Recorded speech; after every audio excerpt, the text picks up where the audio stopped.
ದುರ್ಗಮ್ಮ ಶ್ರೀ ಚಕ್ರವಾಸಿನಿ. ಇದೇ ಶಿವಲಿಂಗ. ಇದ್ರಡಿ ಇಲ್ಲೇ 100 ಅಡಿ ಆಳಕ್ಕೆ ಕೋಟಿ ಕೋಟಿ ಒಣ್ಣಿನ ನಿಧಿ ಐತೆ.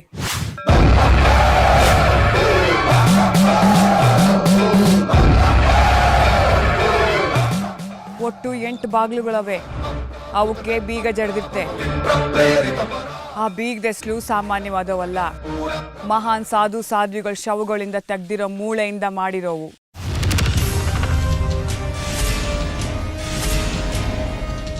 ಜಾತಕ ದೋಷ ಇನ್ನೊಂದು ಮತ್ತೊಂದು ಅನ್ನೋ ಯಾವ ಕಾರಣಗಳು ನನ್ನ ಬಂಗಾರಿ ಮದುವೆಗೆ ಅಡ್ಡಿ ಆಗ್ಬಾರ್ದು. ನನ್ನ ಜಾಜಿ ನಿನ್ನನ್ನೇ ನಂಬ್ಕೊಂಡಿದ್ದಾಳೆ. ಅವಳ ನೆಮ್ಮದಿ ನಿನ್ನ ಕೈಲಿದೆ ಕಣೋ. ದಯವಿಟ್ಟು ಅವಳಿಗೆ ನಿರಾಸೆ ಮಾಡಬೇಡ. ನನಗೆ ನಾಸೆನಾ ಇವಳು ಕಟ್ಕೊಂಡು ಈ ಜೈಲಲ್ಲಿ ಬದುಕೋದಕ್ಕೆ? ಇಲ್ಲಿಂದ ಈ ಮದುವೆಯಿಂದ ಹೇಗೆ ತಪ್ಪಿಸ್ಕೊಳ್ಳೋದು ಅಂತ ಹೇಳಿ.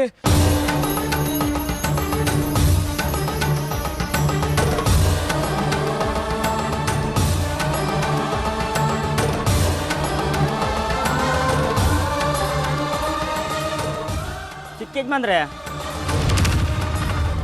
ಅಲ್ಲಿ ನಿಂತ್ಕೊಂಡು ಏನು ಮಾಡ್ತಾ ಇದ್ದೀರಾ? ಬನ್ನಿ, ದೇವಿ ಕಮ್ಮನವ್ರು ಕರೀತಾ ಇದ್ದಾರೆ.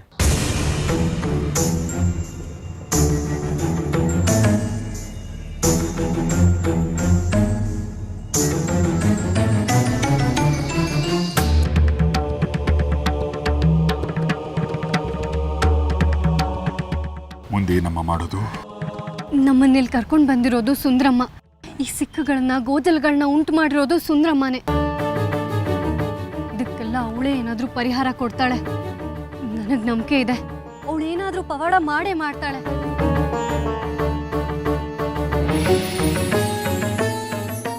ಎಷ್ಟು ನಂಬಿದ್ಯಾ ತಾಯಿಯ ಅಮ್ಮನವ್ರನ್ನ?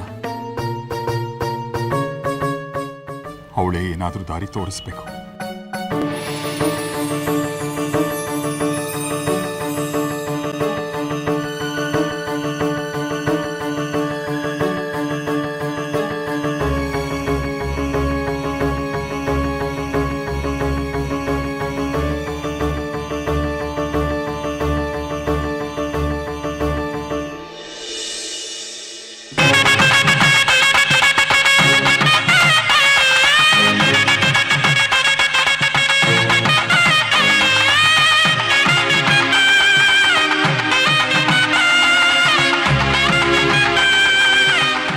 तदेव लग्नं सुदिनं तदेव ताराबलं चन्द्रबलं तदेव विद्याबलं दैवबलं तदेव लक्ष्मीपदे तेन्द्रियुगलं स्मरामि ध्रुवन्ते राजा वरुणो ध्रुवं देवो बृहस्पतिः ध्रुवं च इन्द्रश्चाग्निश्च राष्ट्रं धारयतां ध्रुवा.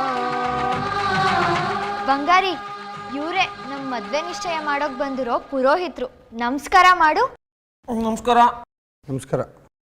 ಪುರೋಹಿತ್ರೆ, ಇವನೇ ಬಂಗಾರಿ. ಏನ್ ನೋಡ್ತಿರೋ ನೋಡಿ, ಮದ್ವೆ ನಿಶ್ಚಯ ಮಾಡಿ. ಮುಂದಿನ ಹುಣ್ಮೆಯೊಳಗೆ ಇವನ್ ಕೈಯಿಂದ ನನ್ನ ಕತ್ತಿಗೆ ತಾಳಿ ಬೀಳ್ಬೇಕು. ಅಮ್ಮನವ್ರೆ, ಅಪ್ಪ ಎಲ್ಲೋ? ಈ ಮದ್ವೆ ಇಷ್ಟ ಇಲ್ವಂತೆ, ಅದಕ್ಕೆ ಅವ್ರು ಬರಲ್ವಂತೆ ಅಮ್ಮನವ್ರೆ. ನಾನ್ ಇಷ್ಟಪಟ್ಟಿದ್ನ ಅಪ್ಪ ಯಾವತ್ತೂ ಬೇಡ ಅಂದಿರ್ಲಿಲ್ಲ. ಆದ್ರೆ ಈಗ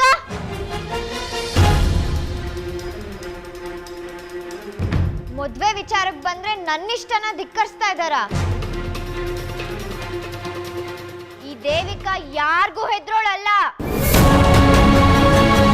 ನಿನ್ ಯಜಮಾನ್ರಿಗೆ ಹೇಳು, ನಾನು ಹಿಡಿದ ಹಠನ ಸಾಧಿಸ್ದೆ ಬಿಡಲ್ಲ ಅಂತ. ಹೋಗಿ ಹೇಳು.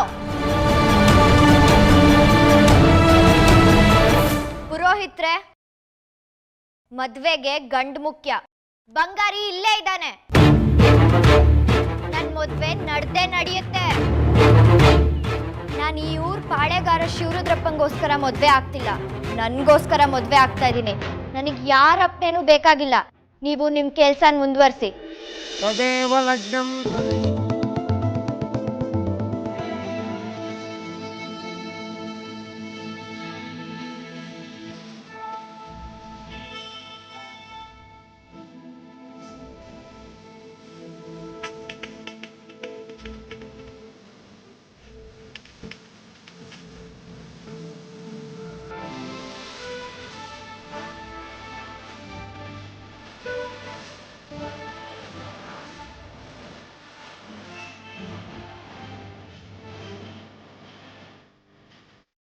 ದೇವಿಕಾ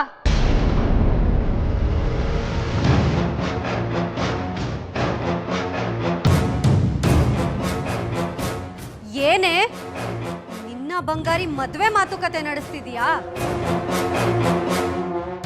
ನಿನ್ನ ಹಗಲ್ಗನ್ಸು ಕನ್ಸಾಗೇ ಇರತ್ತೆ, ನನ್ಸಾಗೋದಿಲ್ಲ.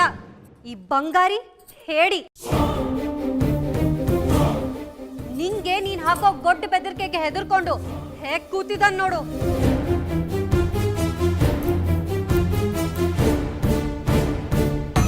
ನಾಲ್ಗೆ ಬಿಗಿ ಹಿಡ್ದು ಮಾತಾಡು ಜಾಜಿ. ಬಂಗಾರಿನ ಹೇಳಿ ಗೀಡಿ ಅಂದ್ರೆ ಚೆನ್ನಾಗಿರಲ್ಲ. ಪುರೋಹಿತರು ಇದ್ದಾರೆ ಅಂತ ಸುಮ್ಮನೆ ಇದೀನಿ. ಇಲ್ಲ ಅಂದ್ರೆ ಏನೇ ಮಾಡ್ತಿದ್ದೆ? ನಿನ್ ನಾಲ್ಗೆ ಕತ್ತರಿಸಿ ನಾಯಿಗೆ ಹಾಕ್ತಿದ್ದೆ. ಇನ್ನೊಂದು ಮಾತು ನಿನ್ ಬಾಯಿಂದ ಆಚೆ ಬರ್ದೇ ಇರೋಂಗ್ ಮಾಡ್ತಿದ್ದೆ. ಇಂಥ ಗೊಡ್ಡ ಬೆದರಿಕೆಗೆಲ್ಲ ಹೆದರೋಳಲ್ಲ ನಾನು. ತಾಂಡಾದಲ್ಲಿ ವಿಷ ಜಂತುಗಳ ಜೊತೆ ಬೆಳೆದವಳು ನಾನು. ಇನ್ನು ನೀನ್ ಯಾವ ಲೆಕ್ಕ? ಜಾಜಿ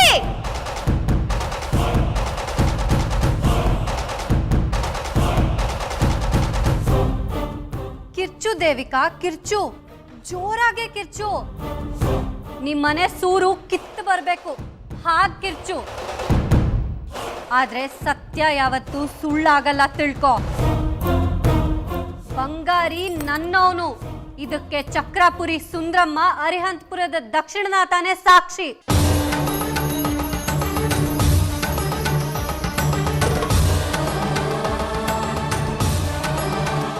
ನನ್ನಿಂದೇನಾದ್ರೂ ಬಂಗಾರಿನ ಕಿತ್ಕೊಳಕ್ ಪ್ರಯತ್ನ ಮಾಡಿದ್ರೆ ನಾನ್ ನಿನ್ನ ಸುಮ್ನೆ ಬಿಡೋದಿಲ್ಲ. ಮುಚ್ಚೆ ಬಾಯಿ. ಬಂಗಾರಿ ಈಗ ನನ್ನವನು. ನನ್ನನ್ನೇ ಮದ್ವೆ ಆಗ್ತೀನಿ ಅಂತ ಒಪ್ಪಿದಾನೆ. ಬಂಗಾರಿ ನನಗೂ ಮಾತು ಕೊಟ್ಟಿದ್ದಾನೆ, ನನ್ನನ್ನೇ ಮದ್ವೆ ಆಗ್ತೀನಿ ಅಂತ. ನಿನಗಿಂತ ಮುಂಚೆನೆ ಮಾತು ಕೊಟ್ಟಿದ್ದಾನೆ. ಬಂಗಾರಿ ನನ್ನವನು, ಅವನು ನನ್ನ ಹಕ್ಕು. ಜಾಜಿ ಹೆಚ್ಚು ಮಾತಾಡಿದ್ರೆ ಕಾಲ್ ಮುರಿದು ಕತ್ಲು ಕೋಣೆಲ್ ಕೊಳಿಸ್ತೀನಿ ನಿನ್ನ. ತಾಂಡಾದಲ್ಲಿ ಹುಟ್ಟು ಬೆಳ್ದಿರೋ ನನ್ನನ್ನ ಕತ್ಲೆ ಕೋಣೆ ಅಂತ ಹೇಳಿ ಹೆದರಿಸ್ತ್ಯಾ ಅವಿವೇಕಿ. ಕಟ್ ಹಾಕ್ರ ಇವಳನ್ನ. ನಿಲ್ಲಿ. ಒಬ್ರು ಒಂದ್ ಹೆಜ್ಜೆ ಮುಂದೆ ಇಟ್ರು ದಕ್ಷಿಣನಾಥನ್ ಮೇಲೆ ಆಣೆ. ಆಳ್ಗಳನ್ನ ಕಳಿಸಿ ನನ್ನನ್ನ ಹೆದರಿಸ್ತೀಯಾ? ರಟ್ಟೆ ಗಟ್ಟಿ ಇದ್ರೆ ನೀನ್ ಬಾ, ನನ್ ತಾಕತ್ತೇನು ಅಂತ ತೋರಿಸ್ತೀನಿ. ಬಂಗಾರಿ ಇಲ್ಲಿಂದ ಹೋಗ ಕೇಳು ಇವಳನ್ನ. ಇಲ್ಲ ಅಂದ್ರೆ ಅವಳು ಕತ್ಕೊಯ್ದು ನಾಯಿ ನರಿಗಳಿಗೆ ಹಾಕ್ತೀನಿ.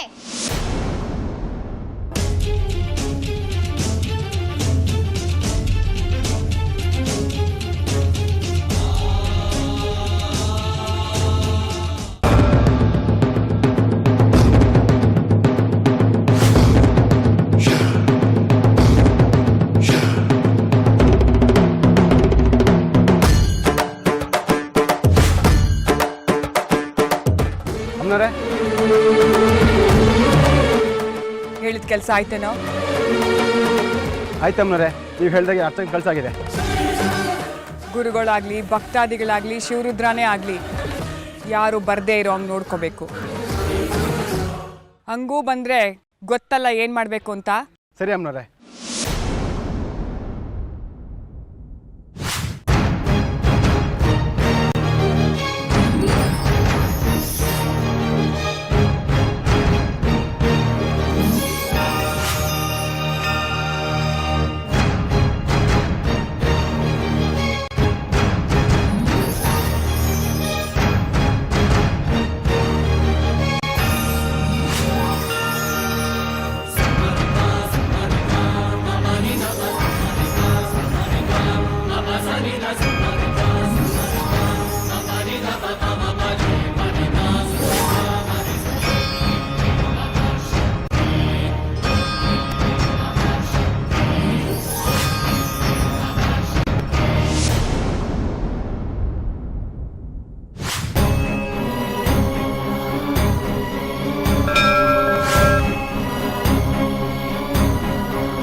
ಐನೋರೆ ಎಲ್ಲ ಬಿಗಿ ಬಂದೋಬಸ್ತು ಮಾಡಾಗೈತೆ. ನೀವಿನ್ ಪೂಜೆ ಕಾರ್ಯಕ್ರಮ ಶುರು ಮಾಡ್ಕೋಬಹುದು. ಇವತ್ತು ಪೂಜೆ ಶುರುವಾಗುತ್ತೆ. ಆ ಜಗನ್ಮಾತೆಗೆ ಮಹಾಪೂಜೆ ನಡೆಯುತ್ತೆ.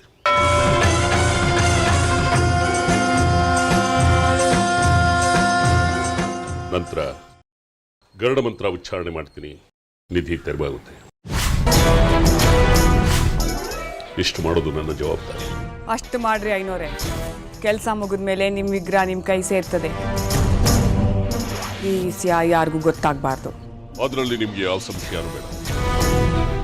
ನೀವು ಹೇಳ್ದಾಗೆ ಆಗುತ್ತೆ. ನಮ್ಮ ಜೊತೆ ಕಡ್ಕಿ ಇದ್ದಾರೆ. ಅವನ ಶಕ್ತಿಗೆ ಸರಿಸಾಟಿ ಬೇರೆ ಯಾರೂ ಇಲ್ಲ.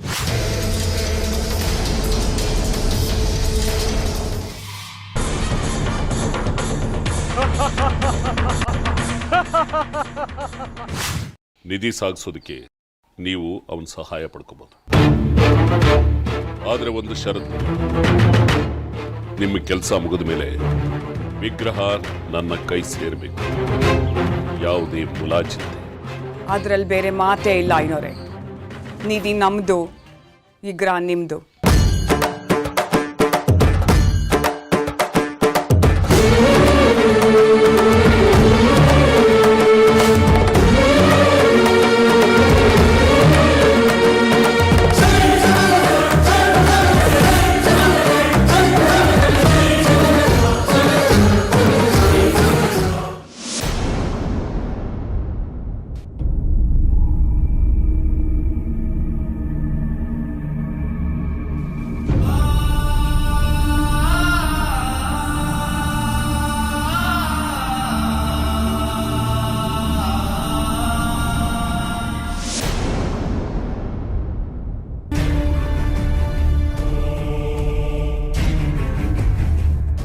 ಎಷ್ಟೇ ಧೈರ್ಯ ನಿನ್ಗೆ? ನನ್ನ ಎದ್ರೆ ದನಿ ಎತ್ ಮಾತಾಡ್ತೀಯಾ? ನನ್ನ ಎದ್ರೆ ಬಂಗಾರಿನ ಕೈ ಹಿಡ್ಕೊಂಡು ಕರ್ಕೊಂಡು ಹೋಗ್ತೀಯಾ? ಇನ್ನೊಂದ್ಸತಿ ದೇವಿಕನ್ ಹೆಸರು ಕೇಳಿದ್ರೇನೆ ಚಳಿ ಜ್ವರ ಬರ್ಬೇಕು. ಹಾಗ್ ಮಾಡ್ತೀನಿ. ರಾಮಕೃಷ್ಣ!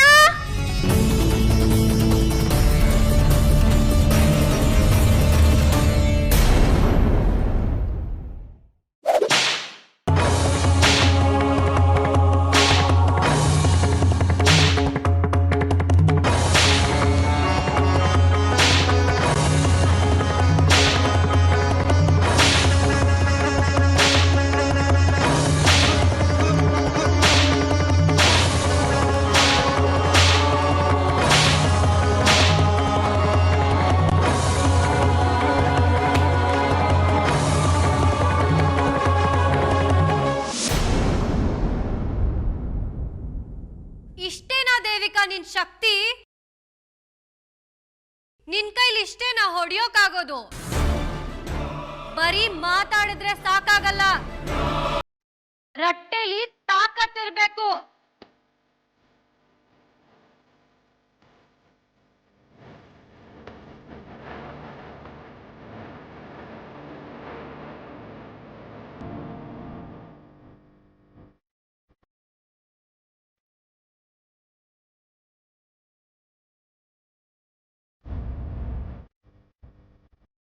ಇಷ್ಟ ಏಟ್ ತಿಂದ್ರು ಕೊಬ್ಬು ಕರ್ಗ್ಲಿಲ್ಲ ಅಲ್ವಾ ನಿನ್ಗೆ? ನಿಂತರ ದಂಡಿಯಾಗಿ ತಿಂದು ಬೆಳೆದಿರೋ ಕೊಬ್ಬಲ್ಲ ಇದು. ಅಪ್ಪ ಅಮ್ಮ ಅಜ್ಜಿ ತಮ್ಮನ್ ಪ್ರೀತಿಯಿಂದ ಬಂದಿರೋ ಕೊಬ್ಬು, ಸುಂದ್ರಮ್ಮನ್ ಭಕ್ತಿಯಿಂದ ಬಂದಿರೋ ಕೊಬ್ಬು. ನಿನ್ನಂತ ಹುಳದೇಟಿಗೆಲ್ಲ ಕರ್ಗೋ ಕೊಬ್ಬಲ್ಲ. ನಿನ್ ಕೊಬ್ಬು ಹೇಗೆ ಇಳಿಸ್ಬೇಕು ಅಂತ ಗೊತ್ತು ಕಣೆ ಜಾಜಿ.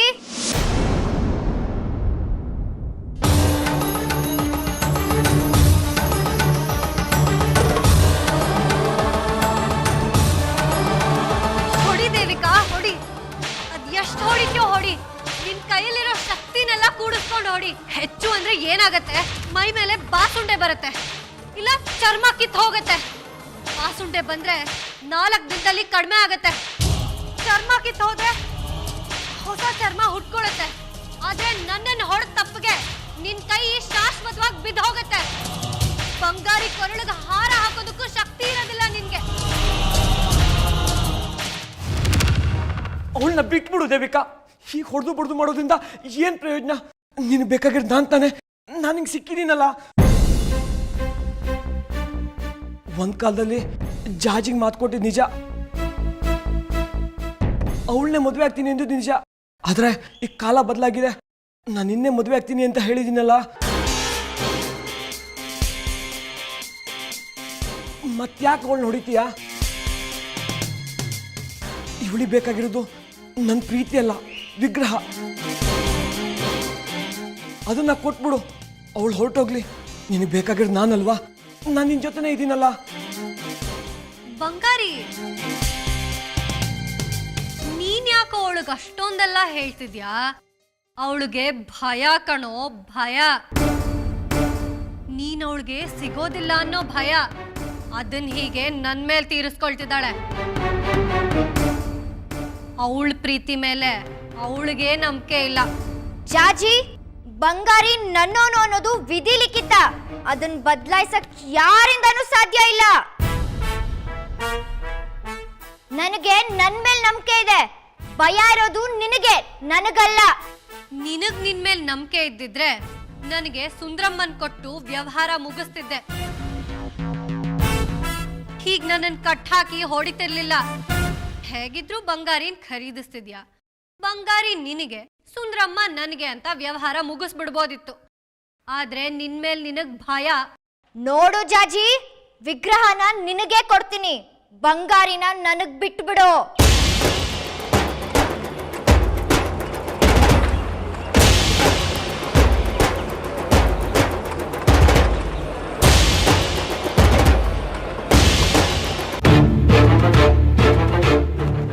ಅಂತೂ ಈಗ ಬಂದೆ ವ್ಯವಹಾರಕ್ಕೆ. ಮಾತಕ್ ಮಾತ್ ಬೆಳೆಸ್ತಿದ್ದಾಳೆ. ಇವಳು ಬಾಯಿ ಮುಚ್ಕೊಂಡಿರಕ್ಕೆ ಹೇಳು ಬಂಗಾರಿ, ಇಲ್ಲಾಂದ್ರೆ ಸಾಯಿಸ್ಬಿಡ್ತೀನಿ. ಜಾಜಿ, ನೀ ಸ್ವಲ್ಪ ಸುಮ್ಮನಿರೆ. ದೇವಿಕಾ, ಅವಳಿಗೆ ಆ ವಿಗ್ರಹನ ಕೊಟ್ಬಿಡು, ತಲೆನೋವೇ ಇರಲ್ಲ. ಯಾಕೆ ಗಲಾಟೆ? ಸರಿ, ಕೊಡ್ತೀನಿ. ಆದ್ರೆ ವಿಗ್ರಹನ್ ತಗೊಂಡು ತೊಲಗ್ಬೇಕು.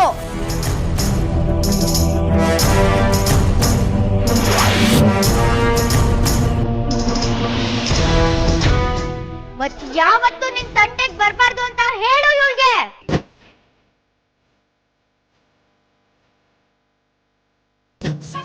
ಸರಿ, ನಾನು ಕಳಿಸ್ತೀನಿ.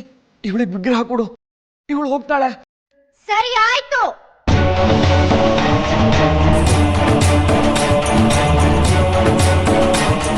ರಾಮಕೃಷ್ಣ, ಕಟ್ಟು ಬಿಚ್ಚು.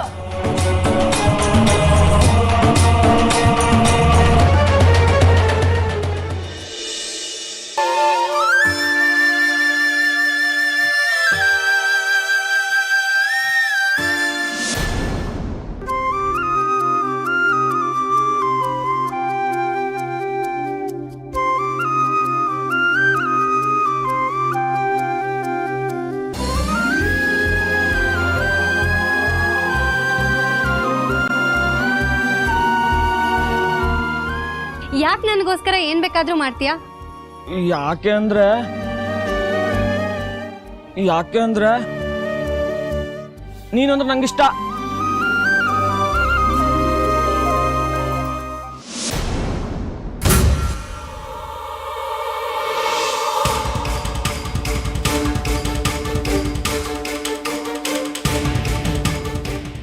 ಯಾಕೆ ಗುರುಗಳೇ, ಬನ್ನಿ ಹೋಗೋಣ. ಇನ್ನೇನ ಶಾಸ್ತ್ರಿಗಳು ಕನಕಾಂಬರಿ ದೇವಿ ಬಂದ್ಬಿಡ್ತಾರೆ. ಮಣಿಕಂಠ, ನಾನು ಇಲ್ಲಿವರೆಗೆ ಮಾತ್ರ ಬರೋದಕ್ಕಾಗೋದು. ನೀನು ಒಳಗೋಗು. ಸರಿ ಗುರುಗಳೇ. ಮಣಿಕಂಠ, ನಾನು ಹೇಳೋದನ್ನ ಸರಿಯಾಗಿ ಕೇಳಿಸ್ಕೊ. ದೇವಸ್ಥಾನ ಪ್ರವೇಶ ಮಾಡಾದ್ಮೇಲೆ ವಿರೂಪಾಕ್ಷನ ಬಳಿಯೇ ಇರು. ಅವನು ಮತ್ತು ಕನಕಾಂಬರಿ ಮಧ್ಯೆ ಆಗೋ ಸಂವಾದಕ್ಕೆ ಸಾಕ್ಷಿಯಾಗು. ನಮ್ಮ ಮಧ್ಯೆ ಆಗಿರೋ ಕರಾರನ್ನ ಮೀರದೇ ಇರೋ ಹಾಗೆ ನೋಡ್ಕೋ. ವಿರೂಪಾಕ್ಷ ಮೊದಲೇ ಕುತಂತ್ರಿ. ವಿಗ್ರಹದ ವಿಚಾರ ಬಂದರೆ ಏನು ಬೇಕಾದರೂ ಮಾಡಬಲ್ಲ. ನಮ್ಮ ನಡುವೆ ಆಗಿರೋ ಒಪ್ಪಂದದ ಪ್ರಕಾರ ಮೊದಲು ಪೂಜೆ ನೆರವೇರುತ್ತೆ. ಆಮೇಲೆ ವಿಗ್ರಹ ಗರುಡ ಮಂತ್ರ ಪಠಿಸಿ ನಿಧಿನ ತೆರವು ಮಾಡ್ತಾನೆ. ಅದನ್ನ ನಂತರ ಕನಕಾಂಬರಿ ದೇವಿಯ ಮನೆಗೆ ಸ್ಥಳಾಂತರ ಮಾಡಲಾಗುತ್ತೆ. ಎಲ್ಲ ಸರಿಯಾಗಿ ನೆನ್ಪಿಟ್ಕೋ. ಕನಕಾಂಬರಿಯ ಇಷ್ಟು ಕೆಲಸ ಆದಮೇಲೆ ಅಂದರೆ ನಾಳೆ ಸೂರ್ಯೋದಯದ ಒಳಗೆ ಆ ವಿಗ್ರಹನ ತಂದು ನಮಗೆ ಉಳಿಸ್ಬೇಕು. ಅರ್ಥ ಆಯ್ತಲ್ಲ? ವಿರೂಪಾಕ್ಷ ಈ ಒಪ್ಪಂದದಲ್ಲಿ ಏನೇ ವ್ಯತ್ಯಾಸ ಮಾಡದೇ ಇರೋ ಹಾಗೆ ನೋಡ್ಕೊಳ್ಳೋದು ನಿನ್ನ ಜವಾಬ್ದಾರಿ. ಆಗಲಿ ಗುರುಗಳೇ. ಈಗ ಆ ವಿಗ್ರಹ ಎಲ್ಲಿದೆ? ಈಗ ಆ ವಿಗ್ರಹ ಕನಕಾಂಬರಿ ದೇವಿ ಮನೇಲಿದೆ ಗುರುಗಳೇ. ಸೂತ್ಕ ಕಳಿಯೋದಕ್ಕೆ ಅದನ್ನು ಶುಚಿ ಮಾಡಿ ಪೂಜೆ ಮಾಡಿ ಇಲ್ಲಿಗೆ ತರ್ತಾರೆ. ವಿರೂಪಾಕ್ಷ ಶಾಸ್ತ್ರಿಗಳು ಅಲ್ಲೇ ಇದ್ದಾರೆ.